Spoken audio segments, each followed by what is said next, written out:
for Yes, ma'am. the students? Okay. Yes, ma'am. Yes, ma'am. So I'll start with the first OSCE. Okay. So I think we are all using this drug in our NICU. Question is, what is the mechanism of action of this drug?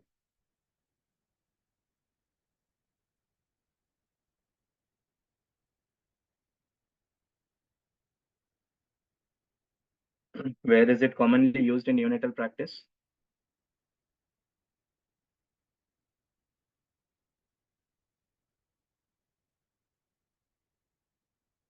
Any answers? What is the dose and route for its use?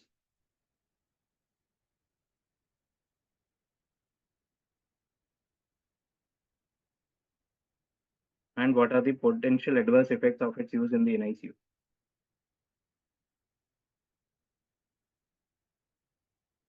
And lastly, name one another condition where it is used, though not very common.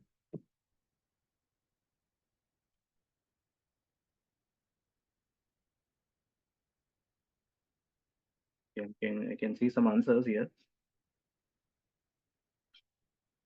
The giantism is not seen in NICU, I feel.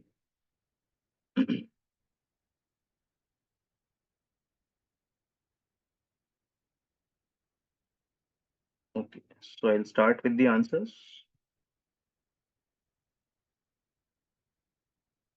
Yeah. So it is a potent long-acting analog of the hormone somatostatin. Okay, so basically it is a somatostatin analog. Commonly, it is used in the NICU to treat hyperinsulinemic hypoglycemia. The dose which we commonly use is 1 to 10 microgram per kg per dose every 6 hourly. Okay, per dose. This is per dose every 6 hourly, and it can be given either subcutaneously or IV. Right? And the potential adverse effects are it can lead to abdominal distension, steatorrhea, or there is a theoretically increased risk of NEC, though not very commonly reported in most of the studies, or not something which we often see in our NICU, but theoretically it has an increased risk of NEC. Okay, and one another condition where it is often used is for the management of post-operative or congenital chylothorax. Okay, so I think I'll proceed with the second one. Okay, so this is again something which we use commonly in our NICU, not very commonly, but yes, we do use it. So what is the mechanism of action of this drug?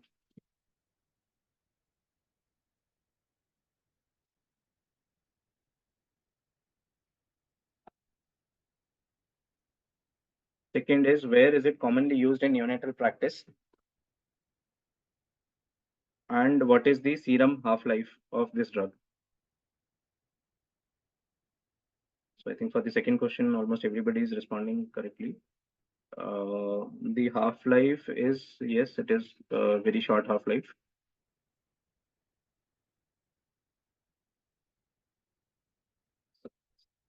Yeah, and what is the dose and route for its use?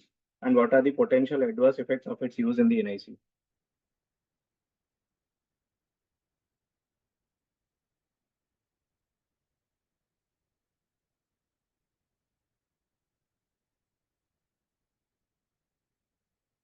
I think I'll start with the answers now. So it is actually a pharmacologically active metabolite of ATP, and it acts by depressing the SA node automaticity and AV node conduction. Okay, it is commonly used for the treatment of SVT and other tachyarrhythmias in the NICU. Okay, and the estimated serum half-life is somewhere around 10 seconds or even less than that. Okay, so because of this very short half-life, it has to be given as a rapid flush. Okay, and the starting dose is around 50 micrograms per kg, but it can be repeated every 2 minutes until a maximum dose of 250 microgram per kg is achieved, or either until the SVT resolves. Okay, and it has to be given by a rapid IV flush. That has to be kept in mind, that because the half-life is very less, it has to be given from an IV line or an IV access which is as close to the heart as possible, and also that it has to be given by a rapid flush. Okay, and the adverse effects, it may be associated with flushing, irritability, dyspneas, and rather a common adverse effect, not an adverse effect, but rather common finding is that there is recurrence seen in most of the cases. Okay, so around 30% of the cases where you use to treat it initially, there may be a recurrence in subsequently. Okay, right. So I think we'll go to the third question. Okay, so under the NHM, there is a program called HBNC. Okay, so what is the full form of that HBNC?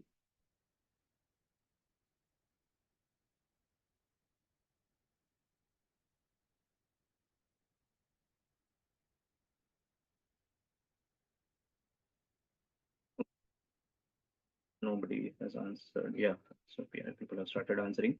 So what is the full form of HBNC? Second is, what is the purpose of this program?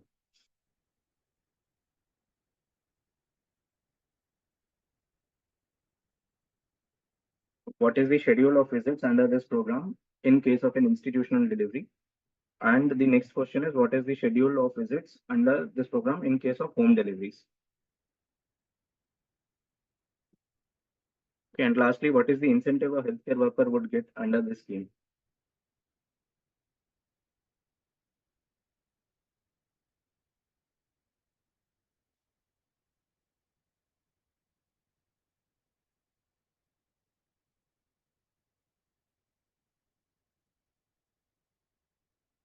So I'm getting some partly correct answers. Let's see what the correct answers are.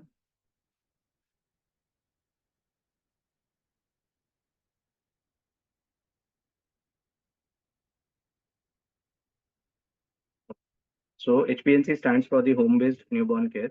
The purpose is actually an accelerated reduction in the neonatal morbidity and mortality, especially in the rural remote areas where access to healthcare is largely unavailable, or even if it is there, it is quite far.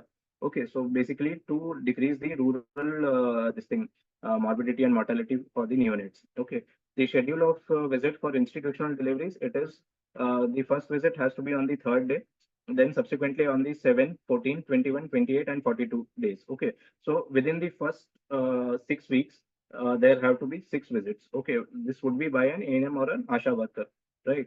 Whereas for home deliveries, the first visit has to be within the first 24 hours. Subsequently, the schedule remains the same, that is 3, 7, 14, 21, 28, and 42. Okay, so for home deliveries, there will be a total of seven visits, whereas for institutional deliveries, a total of six visits is indicated, right?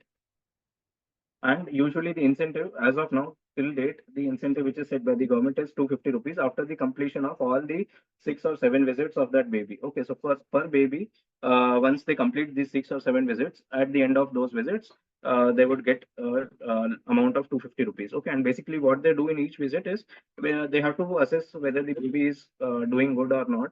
Okay, whether the baby is growing or not. Okay, and also they have to help the mother with breastfeeding. They have to explain the danger signs to the mother. They have to sensitize the mothers regarding immunization. Okay, so these are the things they have to look for. Okay, so this is more for the rural and remote areas. Okay, then coming to the next question. So regarding the hearing screen in the newborns, what is the 136 rule? I think everybody of us knows it, but so what is the 136 rule?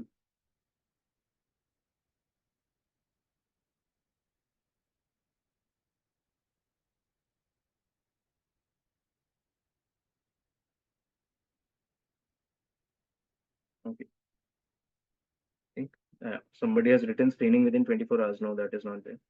Seen within the first 1 month, right? So okay, I'll go to the next question. First is the what is the 136 rule? Second, yeah. So what is the two-stage screening for hearing loss?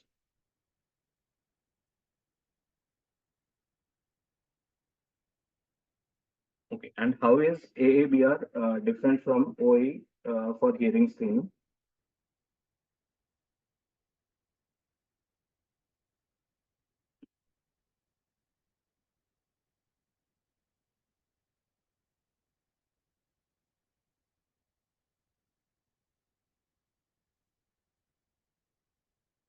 How is AABR different from ABR? Okay, ABR is also BERA. I mean, the other name for BERA is ABR. So how is AABR different from ABR or BERA?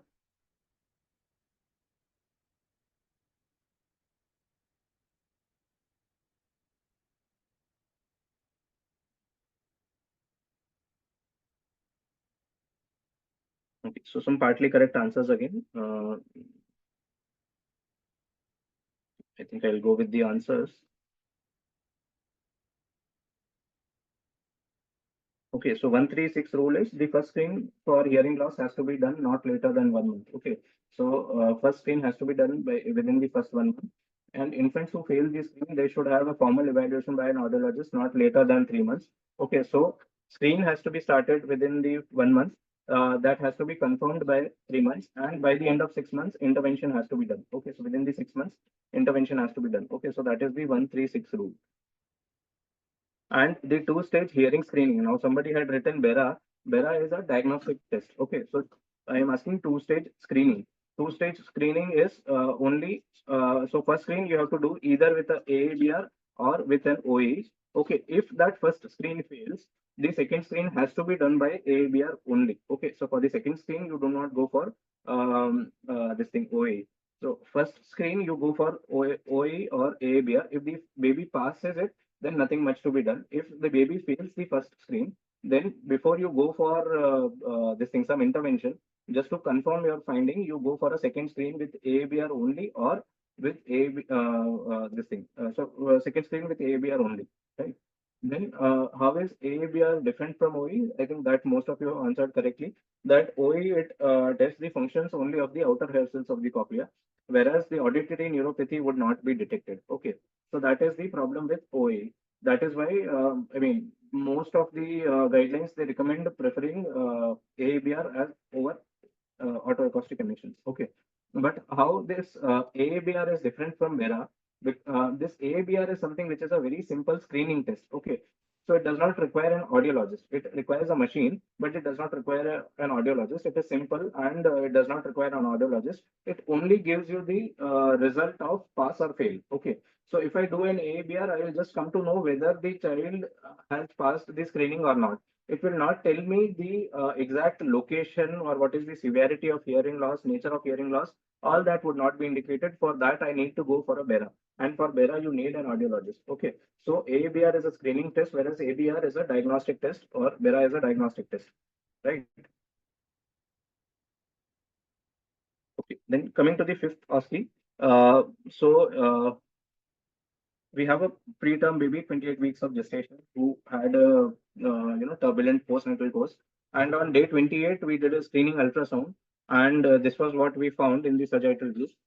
Okay, so okay, so this is the problem here. Okay, where my arrow is pointing. So first of all, what is the diagnosis?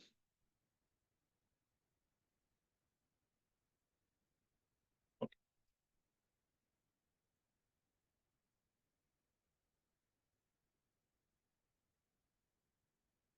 yeah. So what is the name of the ultrasound staging system which is used for this condition?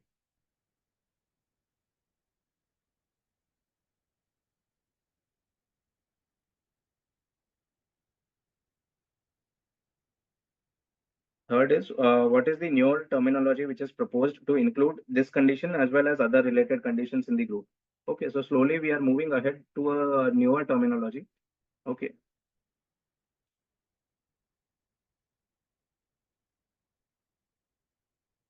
for okay. So what is the newer terminology for including PVL?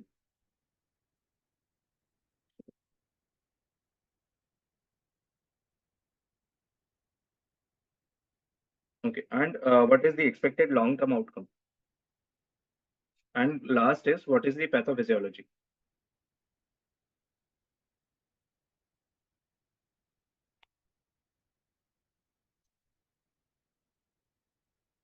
So I'm getting a few correct answers.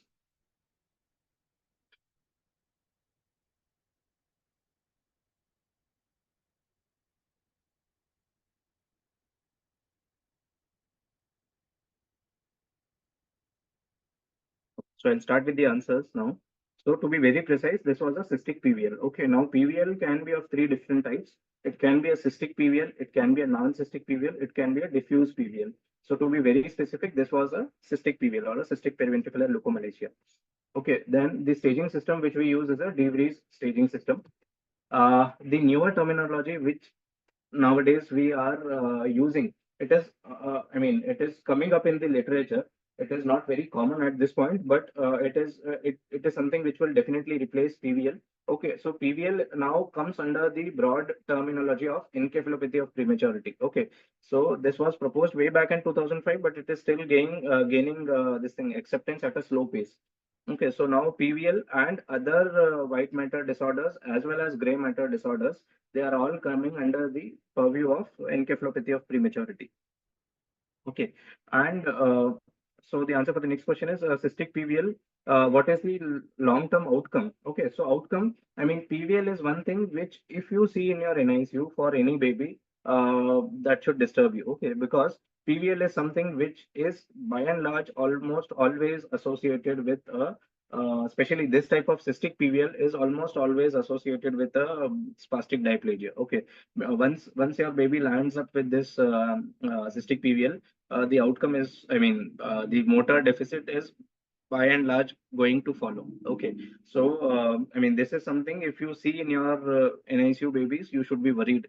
I mean, it could be something which could have been prevented. Okay, so cystic PVL is almost always associated with a spastic diplegia, whereas a non-cystic or a diffuse PVL would be associated with a cognitive attention or a behavioral impairment. Okay, so cystic PVL, it is associated with diplegia, whereas non-cystic one or a diffuse one is not associated with diplegia. It is not associated with a motor deficit, but it is more associated with the cognitive attention or behavioral impairment.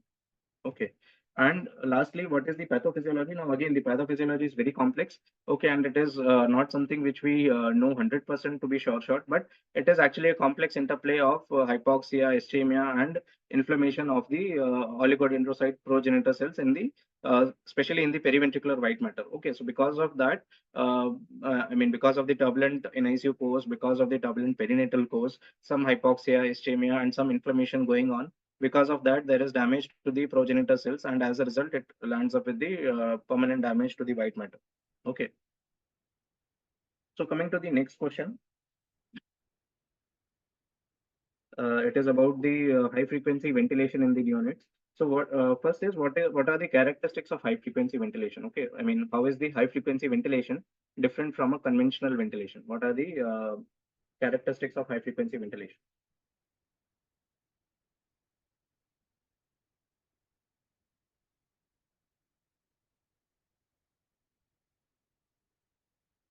Somebody is writing high frequency. Oh, that is the name only, no? High frequency. That is why it is high frequency ventilation. Okay, partly correct answers.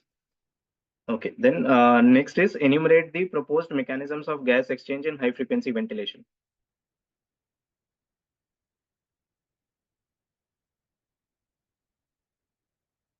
What are the proposed mechanisms of gas exchange during the high frequency ventilation? Okay, then what are the various types of high frequency devices? Okay, so in high frequency ventilation also, you have three different types of devices. So what are those three different types of high frequency ventilation devices?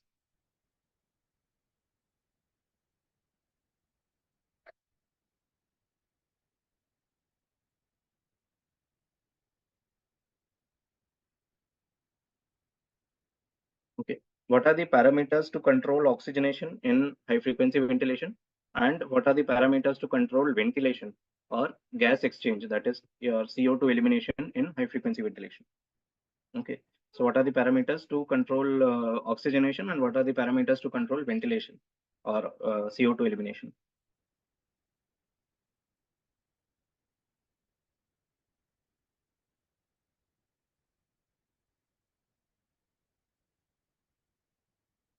I'll go ahead with the answers.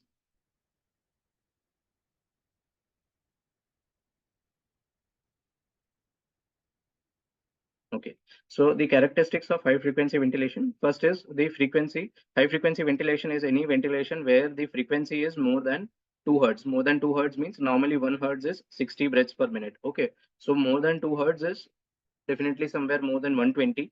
So usually the high frequency ventilators, they have a frequency somewhere between 3 to 15. We can even go beyond or I mean maximum up to 20. So the frequency is on the higher side, that is between 3 to 5 hertz. Second is they have a very less tidal volume. The tidal volume is actually less than the anatomical dead space. Okay, so somewhere around 2 ml per kg. Normally in conventional ventilation, we usually have a tidal volume of 4 to 6 ml per kg, but that is what we target. Okay, but in HFO or in high frequency ventilations, we usually deal with a tidal volume which is very less than the anatomical dead space, that is somewhere around 2 ml per kg. Okay, and the third characteristic is both inspiration and expiration are active in most of the high frequency devices. Okay, so in most of the high frequency ventilation devices, your expiration and inspiration are active, though there are some exceptions to this. Okay. Then coming to the second answer, what are the mechanisms of gas exchange? Now, this is actually a big topic to discuss, but I'll just give you the names of mechanism of gas exchange. Okay, so there are some 5, 6 different mechanisms by which gas exchange happens in high frequency ventilation. One is the conventional bulk flow. Second is Taylor dispersion. Third is asymmetrical velocity profile. Fourth is pendulum effect. Fifth is molecular diffusion, and sixth is collateral ventilation. Okay, I mean, it is beyond the scope of this to discuss all of these in detail, right? Then what are the various types of high frequency devices? So some of you have answered correctly. One is the high frequency oscillatory ventilation, which we commonly use in India. Okay. Second is your high frequency jet ventilation, and third, there's a spelling mistake here. It is high frequency flow interrupters. That is HFFI. That is high frequency flow interrupters. Okay. Then to control oxygenation, you have two parameters. One is your mean airway pressure and FiO2. And to control ventilation, you have three parameters. That is amplitude, frequency, and I/E ratio. Okay, so that the basic advantage of using the high frequency ventilation is, one is you are using very small tidal volumes. Okay, so that is why your chances of volute trauma are very less. Second is uh, you have a separate control of oxygenation and ventilation. So in conventional ventilation, if you have to increase oxygenation, you have to either increase the mean airway pressure. For that, again, you have to play with your PIP or PWP button. But when you do that, it is going to have some effect on CO2 as well. Okay. Whereas in high frequency ventilation, both this thing, oxygenation and CO2 elimination, both are totally separate. Okay. So you have two separate buttons for oxygenation, that is mean airway pressure and FiO2. And when you have to meddle with CO2 elimination, you have to titrate your amplitude, frequency, or I/E ratio. Okay, so both the things go totally separate, right? Though, I mean, it is not totally separate, but for all practical purposes, we take them to be separate. Okay. So then coming to the seventh question. Uh, After pooling several studies for studying the effect of IVIG in neonatal sepsis, okay, we all have had this tendency in in the previous years, no? For a baby who is very sick, we used to go for IVIG. Okay, so what these researchers they did is they took a large number of studies who had studied the effect of IVIG in neonatal sepsis, and they prepared this diagram. Okay, so the question is, what is the name of this plot?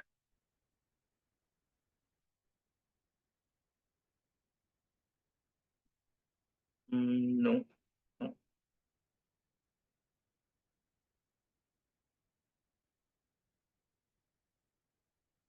So, what is the name of this plot? Second is, in which type of studies it is commonly used?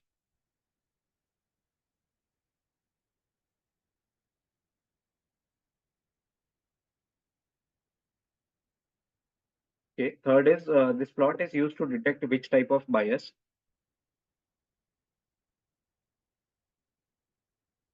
And fourth is, what is plotted on the x-axis and what is plotted on the y-axis in this graph? Is some correct answers here?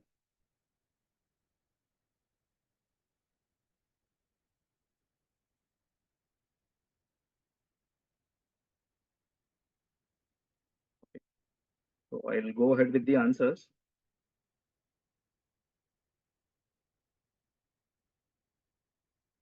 So this is a funnel plot. Okay. Not a forest plot. This is a funnel plot. It is mainly used in all systematic reviews and meta-analysis. Okay. It is used to detect publication bias. Okay. Publication bias means some of the studies which have a very small sample size, sometimes they may not be included in your final analysis. Okay. Just to, show the effect more in favor of what you want to prove. Okay, so that is why that can be a publication bias. So to detect the publication bias in any of the studies, you tend to use it. Okay, and on x-axis, you have the treatment effect, okay, in terms of binary ratios. That is, if you see the plot clearly. On the x-axis, you have the odds ratio. Okay, so what is the effect of the treatment of giving IVIG? Okay, ultimately, what is the outcome of giving IVIG neonatal sepsis? So that, I mean, by how much it decreases the odds of mortality. So that is plotted on the x-axis. Okay, so your outcome in binary ratios is plotted on the x-axis, and on y-axis you have the standard error of treatment effect. Okay, so the standard error is plotted on the y-axis. Okay, and so the larger the this things sample size.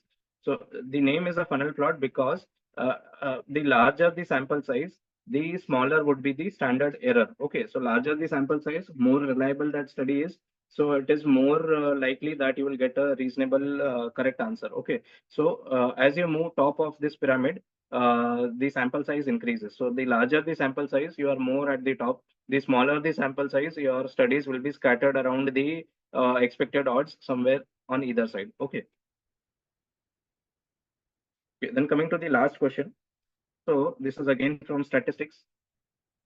So in a study which was done to estimate the errors in the fetal weight estimation in antenatal ultrasound, the authors plotted this graph. Okay, so what they wanted to study is how much is the error in the estimation of fetal weight in antenatal ultrasound. Okay, and they plotted this graph, right? So first is, what is the name of this plot? Okay, again, partly correct answer. There is something else, yeah. So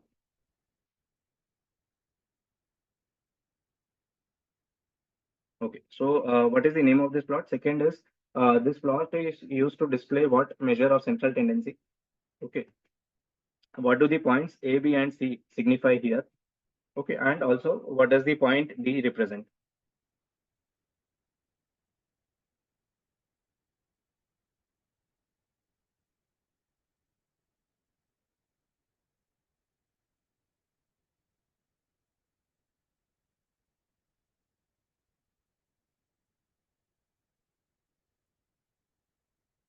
I'll start with the answers. So this was actually a box and whisker plot. Okay, not only a whisker plot, it is a box and whisker plot. Okay, then it is used to depict the measure of central tendency, that is median. Okay, so it is used to depict median and interquartile range. Okay, so what do the points A, B, and C signify here? So if you see this plot, this is actually a box and whisker plot. Okay, so this is a box. The central part is the box, and on either sides you have the whisker, right? And it is used to depict the median and the interquartile range. Okay, so this point A, it represents the first quartile. The point B represents the median, and point C represents the third quartile. Okay, and what does this point D represent? It represents the outliers. Okay, so that there are some values which are very far away from the median. Okay, so I mean, it is basically used to represent a numerical data that is not normally distributed. Okay, so some outliers, some values which are too much far away from the median, they could be displayed by using these small dots. Okay, which was represented by D in the last question. Okay, so I think with this I'll conclude the OSCE for today.